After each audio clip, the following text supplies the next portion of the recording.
On this site in 1789 was a tavern called the Indian Queen. It was a very important place in the early history of Wilmington. As the city grew, there were others who wanted to make this spot more refined. So they decided to tear down the building and build a fine hotel. And the hotel was called the Clayton House. The shell of that building is still here. And the theater came in when the hotel became obsolete. The Queen Theater was the most ornate movie theater of any of the movie theaters on Market Street. It was quite a movie palace. It was a 2,000-seat movie theater, and they had a $10,000 Moeller organ and a 10-piece orchestra that played. The stage itself was huge, 64 by 40. This movie theater was to give the moviegoer palatial experience in watching the movies. They had a big marquee out the front with all the lights underneath, so it was always well lit. You meet somebody you know, haven't seen them for a while. It was just a great, great feeling. He just announced us, and here we They are. also had vaudeville shows. You know, we were the only acrobatic act in show business. Whoever do To play the Queen, it was something big. We always had one dressing room, a spiral staircase that took you down from the dressing rooms.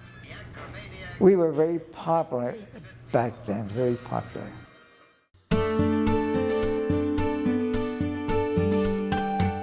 There was a majesty about the place that you couldn't miss.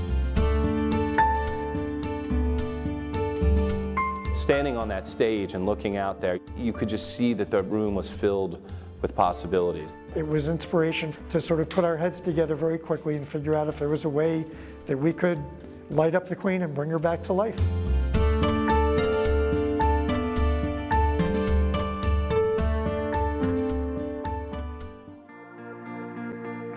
The Buccini Poland Company came into the city and said they had an idea to bring the Queen back, and we just thought it was a great idea and worth pursuing. The timing was right, the partners were right, the city of Wilmington was ready.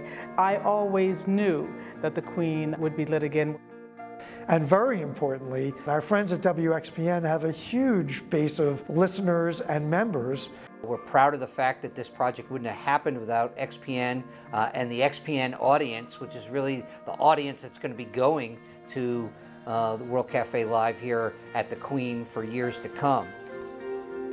The building is a $25 million restoration, and it would be far more affordable to have torn the whole building down. We had to bring it up to today's standards with many additional elements as required to run an operation such as World Cafe Live. The demolition and the preliminary engineering started in the fall of '09 and proceeded through the winter with some of the structural improvements.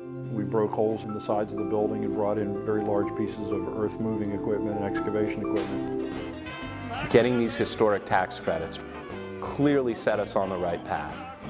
From that point on, we have relied step by step on community support. There's something that's still like missing between downtown Wilmington and the riverfront, and the Queen Theater is going to fill it up, not just with a beautifully renovated building, but with great music. We think the anchor needs to be music because music tends to draw people regardless of the location.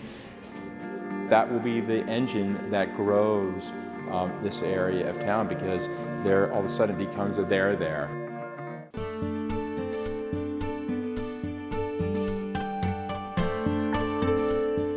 Early on, our concept was that we were going to really restore it. It was going to be all repainted and so forth. But as the roof came off and the building was full of light and we could really see what was there, we decided that the old lady had some character. We had fascinating exterior shots, but we didn't have any shots of the interiors. We had no idea what was in there. We only had what we could see. And the most important word for all of us with this project was for the building to really feel authentic. The foundations of the old existing building were so shallow, we were going below those foundation levels. So we actually had to very carefully brace and hold those walls into place while we excavated out from underneath them and poured new concrete foundations and foundation walls, and then come in and pour new slabs and new structure for the main floor of the downstairs live facility.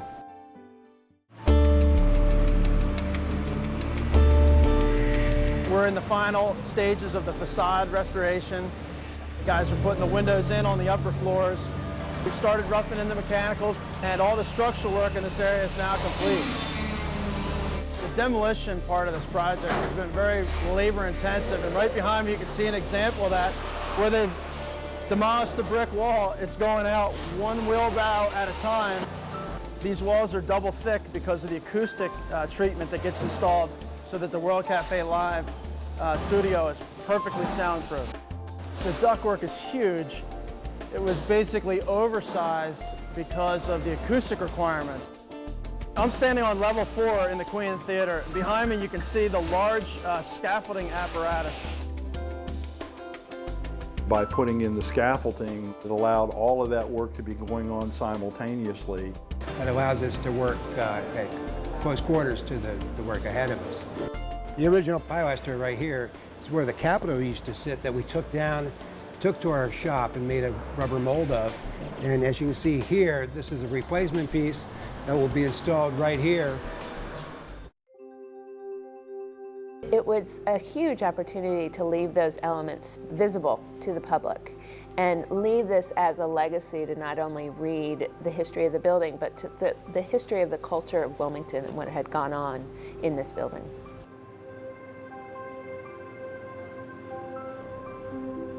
After Thayer finished the ornate plaster work and then the scaffolding came down, the interior of the space really sort of revealed itself. It was frankly quite breathtaking. The building is sort of a marriage between old and new. So you'll see that as you walk throughout the building. On the technology side, the biggest two examples I can think of are the kitchens and the sound and lighting system. And that's probably the one where you see the difference between old and new the most, where all of that new state-of-the-art sound technology is quite literally hanging from the roof. The construction crews, they've done great work. The electrical in this building is an extremely complicated project to do.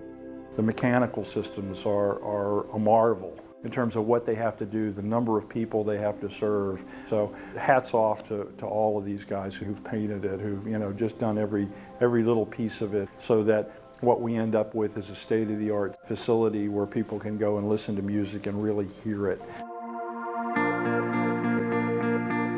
One of the miracles of lighting up the Queen is that during the 2 worst economic years since the Great Depression, we were able to put all of this financing in place, all of the fundraising in place to make this project happen. The donor wall, it's just beautiful. On the wall, of course, are the donors' names, and those are the people who helped build this. Literally every single major player in our community, from the corporate side to the foundation side to the government side to the individual side, everyone has basically touched or been a part of this program. The only way that this project is going to work is if the community supports it. And it's the only way Market Street will come back. One of the things that the city has to be is an entertaining city. It can't be just a business city or a residential city. The arts make communities bubble and bristle and make them exciting. And I think you're going to see a lot of people coming here. It's going to be a very exciting place to be. And the feeling that we all get when we walk out onto the balcony or the main floor of the Queen, and we look at both what's new and what was old, is again just a once-in-a-lifetime opportunity, and we're very lucky to be a part of it.